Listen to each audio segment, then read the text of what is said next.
আজকে আমি বাড়িতে প্যারাশুট বানানোর চেষ্টা করব বেলুন দিয়ে। সেই জন্য যা যা সামগ্রী দরকার সেই জন্য নিয়ে চলে আসলাম।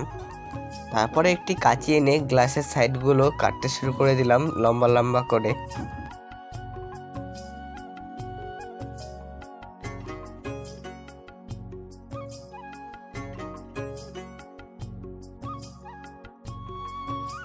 তারপরে গ্লাসটা কাটা হয়ে গেলে এবার একটি স্কেচপেনে দাগ করে নেব উপরে কাটার জন্য।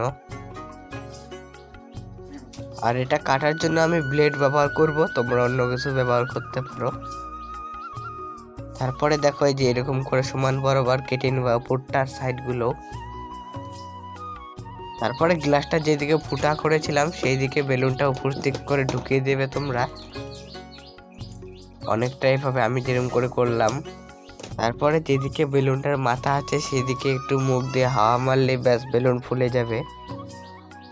আর আমার সঙ্গে আমার ক্যামেরা করে দিচ্ছিল এই ভাগনাটা।